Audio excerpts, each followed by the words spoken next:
जन अधिकार पार्टी के राष्ट्रीय अध्यक्ष सह पूर्व सांसद राजेश रंजन उर्फ पप्पू यादव ने आज जहरीली शराब से नालंदा में दर्जन भर से अधिक लोगों की मौत, लगातार महिलाओं के साथ हो रहे दुष्कर्म, माफियाओं को संरक्षण जैसे मुद्दे को लेकर बिहार सरकार व विपक्ष पर जोरदार हमला बोला। उन्होंने साफ कहा कि 6 सालों में शराबबंदी कानून गरीब व कमजोर लोगों के लिए नासूर बन गया है। शराबबंदी कानून में 6 लाख से अधिक लोगों की गिरफ्तारी हुई, उसमें कितने शराब बेचने वाले अधिकारी और नेता हैं। उन्होंने कहा कि शराब माफिया को जब तक पक्ष और विपक्ष का संरक्षण मिलेगा तब तक कैसे यहां शराबबंदी लागू होगी। पप्पू यादव ने बिहार में लगातार हो रही दुष्कर्म की घटना पर भी सरकार को घेरा और बलात्कारियों को 3 महीने के अंदर फांसी देने की मांग की। क्या कुछ कहा पप्पू यादव ने, आइए आपको सुनाते हैं। क्या करते हम, या तो खुद सुसाइड कर लेते, या तो ताकत यदि हम में होती तो हम ऐसे लोगों को नंगा तार में लटका देते। आप क्या करते, देश क्या करता? पूरा भाजपा ही अलबर अलबर कर रहा है, फिर हाजीपुर क्यों नहीं? तीसरी चीज, अंतिम चीज, लगातार बिहार में व्यवसायियों का मर्डर। हर दिन नालंदा में नीतीश जी के घर के बगल में दिन में 10 बजे व्यवसायियों का मर्डर, मोतिहारी में 4 मर्डर। कब रुकेगा ये मौत का सिलसिला? पार्टी लड़ाई आर पार के मूड में है, इसीलिए हम लोगों ने निर्णय लिया है कि मजबूती के साथ शराब माफिया बलात्कारियों के खिलाफ और इस अपराध के खिलाफ 24 तारीख को निर्णायक लड़ाई के साथ शुरू करेंगे। उसके बाद राजभवन मार्च करेंगे।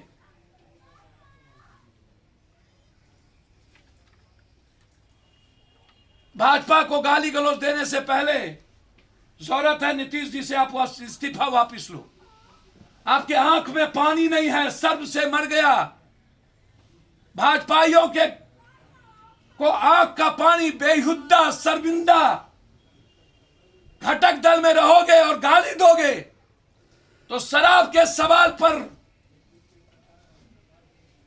समर्थन वापस लो और चुनाव की तैयारी करो। सिर्फ नीतीश कुमार के बर्खास्त से नहीं होगा, ये सारे नेताओं के चरित्र दागदार हैं, सब मिले हैं इन माफियाओं से। इसीलिए हम शराब माफियाओं के खिलाफ जंग ऐलान की घोषणा करते हैं। सिर्फ नीतीश कुमार फिर 5 महीना हमें जेल में बंद ना कर दे। आप घोषणा करिए, शहर का शहर उजड़ ना जाए। माफिया, मेरा नाम बदल दीजिए, मैं प्रोटेक्शन चाहता हूं। कल बक्सर में 6 लड़कों ने बलात्कार किया एक स्कूल छात्रा के साथ। एक नवविवाहित लड़की के साथ बलात्कार किया कल मोतिहारी में। और वैशाली में जहां विपक्ष का नेता और जहां भाजपा की गृहमंत्री, जिस गांव के भाजपा के विधायक महनार पातेपुर में, जब राजस्थान के अलवर में सीबीआई इंक्वायरी हो सकती है, प्रियंका गांधी जब एक पीड़िता की मां को टिकट दे सकती है, तो फिर वैशाली में 6 बलात्कार। 3 महीना पहले एक मासूम 8 साल के साथ बच्ची का बलात्कार, रिपोर्ट आ गया बलात्कार का। अब उसे केस उठाने की धमकी। कल हम राघोपुर गए थे। कहां है लाल बबुआ जी? कहां है वो बाबू जिसने शराब कानून बनाने में सपोर्ट किया, जो शराबी माफिया को टिकट देता है और बिहार में सिर्फ पॉलिटिकल स्टंट खेलता है? कहां गायब है राघोपुर से? ना पानी ना बाढ़। कहां गायब है वैशाली से? 20 साल के दलित बेटी के साथ क्यों वहां पर कोई दलित लीडर नहीं गया? जिस जात का दलित का बलात्कार होगा वो उसी जात का जाता है। क्या वैशाली रामविलास जी का नहीं था? 5 दिनों तक बलात्कार करता रहा। मां ने पूछी बेटी दे दो, तो बोला मन भरने दो तब देंगे, और उसके बाद उस बच्ची को मार दिया। क्या उस पर 2 महीने के अंदर फांसी की सजा नहीं होनी चाहिए? क्यों भाजपा के लोग चुप हैं? मनीषा यादव एक मासूम बच्ची का बलात्कार करके जिंदा लटका दिया, जो गृह मंत्री के लोकसभा में है हलई। वहीं पर एक रवि पासवान बच्ची की चौकीदार ने बलात्कार किया। फिर एक महतो 8 साल की बच्ची का बलात्कार करके उसको छोड़ दिया। और एक नेता वैशाली के बगल में गंगा है, डूब के मर क्यों नहीं जाते तुम लोग? या तो रिजाइन करो, या तो औकात है तो बोलो। बलात्कारियों की बीवी को टिकट देते हो, क्या बोलोगे? बलात्कारियों की बीवी से पैसे लेते हो, क्या बोलोगे? बलात्कारी के बीवी को टिकट देगा तो फिर बलात्कारियों का मन बढ़ेगा ना। सो जातीय जगह जाके लौट जाना, ये क्या सवाल है भाई? हम जानना चाहेंगे, जब ये कानून आया था तो राजद और नीतीश कुमार जी एक थे। फिर आज हाय तौबा विपक्ष क्यों मनाती है, जबकि लगभग शराब माफिया बलात्कारी को एमएलसी का टिकट और 47 वाले को मिला है। शंभू मंटू सबसे बड़े तस्कर लालू यादव के साथ फोटो। यहां पर 22 हत्या किया उन्होंने छोटे ठेकेदारों का, जिसमें कुर्मी, महतो, यादव, मुसलमान सब लोग थे। उसको टिकट 47 रखने वाले को टिकट, शराब बनाने वाले और बेचने वाले को टिकट हाजीपुर। जब दोनों दल ड्रग्स बेचने वाले, गांजा बेचने वाले, शराब बेचने वाले को टिकट एमएलसी का दीजिएगा, तो फिर शराब बंद कैसे कीजिएगा? जहरीली शराब पूरे बिहार में माफिया और अपराधियों को एमएलसी का टिकट दिया गया है। पूरे बिहार या तो शराब माफिया या तो बालू माफिया, ये हाल है।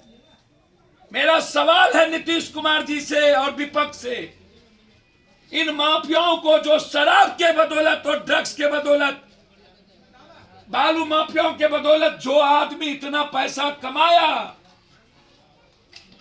उस आदमी को टिकट क्यों? फिर जब ऐसे लोगों को आप तवज्जो दीजिएगा तो शराब बंदी का क्या फायदा? जहरीली शराब से लोग मरते रहेंगे।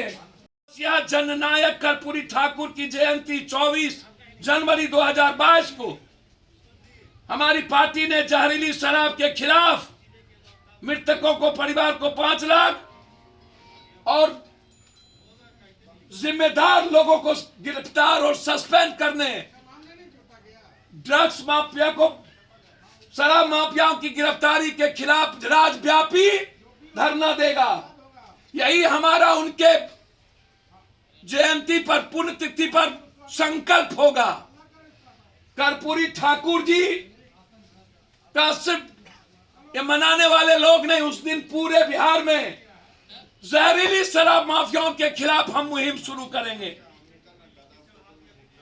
नीतीश कुमार जी मुझे सहयोग करें, आपने शराब माफिया नहीं रोक पाए ना, समय दें और प्रशासन हमें कानूनी सहयोग करें। 3 महीने के अंदर यदि इंटायर शराब माफिया को नष्ट और नाबूद न कर दिया तो फिर मेरे पैदाइश में फर्क होगा। आप हमें कानूनी शेल्टर दें। एक भी जहरीली शराब की दुकान खुल गई तो मैं राजनीति छोड़ दूंगा। मैं आपसे आग्रह करता हूं कि आपके शासन और प्रशासन आपके पीठ में छुरा भोग रहे, गद्दारी कर रहे हैं। आपके नेता आपसे गद्दारी कर रहे हैं, आपका घटक दल गद्दारी कर रहा है। आप पप्पू यादव को प्रोटेक्ट करिए या तो ये विभाग हमें दे दीजिए। बिहार में जो जहरीली शराब बनाने वाला और ड्रग्स बेचने वाले का पप्पू यादव को खबर देगा वीडियो के साथ, हम उसे 25,000 रुपया इनाम देंगे। 25,000 रुपया इनाम देंगे और सरकार को पकड़ करके देंगे। जनता को अधिकार दीजिए आप। यदि आप शराब बंद करना चाहते हैं, इतना आप है तो, और पूरी जिम्मेदारी आप थोप दीजिए जो चुनाव लड़ते हैं लोकतंत्र में, उस पे, सिर्फ पदाधिकारी पे नहीं। यह मेरा आग्रह है। और गरीबों को जेल मत भेजिए, बेचने वाले को जेल भेजिए, सिर्फ गरीबों को जेल मत भेजिए। अब निषेध कानून पर एक शिष्टमंडल की बैठक बुलाई जाए, सब सर्वदलीय पार्टी की। नीतीश जी, सबको, छोटे बड़े पार्टी को बुलाइए और आप राय करिए। शराब बंद हो, मुझे कोई आपत्ति नहीं, मैं आपको सपोर्ट करूंगा, लेकिन तरीका क्या होगा जिससे हमारे लोग बचे, जेल ना जाए, हमारी इकोनॉमी बचे और माफिया को इतने पैसे शराब से ना आए। हम पुनर्विचार की मांग करते हैं। अब कितनी मौत के बाद एक टाइम और कितना मौत होगा तो हम सब यह गाइडलाइन तय कर देंगे कि इस मौत के बाद अब शराब ना बचेगी, या नहीं तो हम फिर तरीके बदलेंगे। आपकी मुहिम पर मेरा शक नहीं है, लेकिन जो तरीका है वो बिल्कुल गलत है। जिद पर हम नहीं कुछ कर सकते। हाई कोर्ट ने गुहार लगाई है सुप्रीम कोर्ट से कि शराब के कारण अत्यधिक भार पड़ चुका है। सुप्रीम कोर्ट ने स्पष्ट कहा है कि आप कानून गलत बनाते जाएं और मैं बेल रिजेक्ट करता जाऊं।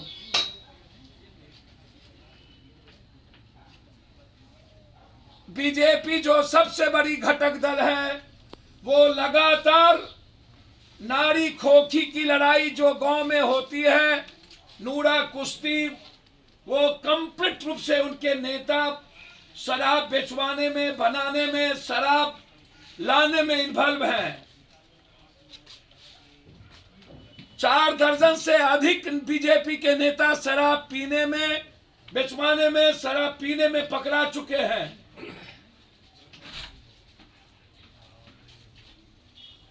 और वो लगातार नीतीश जी पे हमला कर रहे हैं।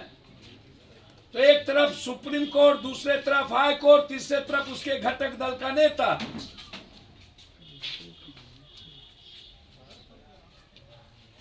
संजय जायसवाल जी लगातार कह रहे हैं कि प्रशासन मिली हुई है। तो क्या प्रशासन में सिर्फ थानेदार हैं कि डीआईजी भी, एसपी भी, जो प्रभारी मंत्री हैं वो बीजेपी के नहीं हैं, जिनको जांच करने की जिम्मेदारी दी गई है? ये जो प्रभारी मंत्री हैं, क्या वो जिम्मेदार नहीं होना चाहिए?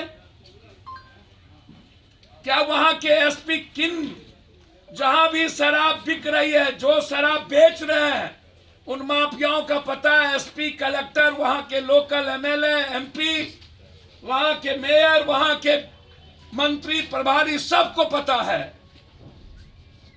कि इन माफियाओं की, बिना थानेदार के इन माफियाओं की, इन शराब माफियाओं का दुकान नहीं चलता। सिर्फ थानेदार को ही सस्पेंड क्यों? पैसा ऊपर से नीचे जाता है। 300 मीटर पर नालंदा के एसपी डीएम का घर है और वहां 15 लोग मर चुके लगभग सरकारी आंकड़े के मुताबिक, लेकिन 25 से ऊपर वहां मौत है। 15 लोगों को कल हमारी टीम, हम और युवा अध्यक्ष राजू दानवीर जी, वहां के जिला अध्यक्ष, कई टीम हम लोग वहां गए थे, लगभग 13 परिवार को 20-20 हजार रुपया हम लोगों ने, 10-10 हजार रुपया हाथ में, 10,000 रुपया उसके अकाउंट में। लेकिन जो संजय जायसवाल जी आज ट्वीट किए हैं कि नीतीश कुमार जी 2005 की स्थिति ना मुख्यमंत्री आवास की हो जाए, तो संजय जायसवाल जी क्या 2005 में आप राजद के हिस्से थे कि नहीं? आप राजद से चुनाव आप और आपके पिताजी लड़े थे कि नहीं? क्या संजय जायसवाल जी आप उस जंगल राज के हिस्से थे या नहीं? और यदि आप कहते हैं कि जो शराब पी के मरेगा मैं उसके साथ हूं, तो क्या आप नालंदा जाएंगे और उस परिवार को क्या 1-1 लाख रुपया मुआवजा देंगे? मैं चाहता हूं घटक दल के मंत्री और अध्यक्ष नालंदा जाए। सबसे ज्यादा बिहार में जहरीली शराब और उसकी फैक्ट्री कहीं है तो वो नालंदा, सोसरा और हरनौत में पूरा का पूरा इलाके का बंदरबांट। इसीलिए हम लगातार शराब से जहां जहां मरे हैं, पहले भी सभी जगह 20-20 हजार रुपया हमने मदद की है उसकी जिंदगी के लिए, क्योंकि 99% दलित है, गरीब है,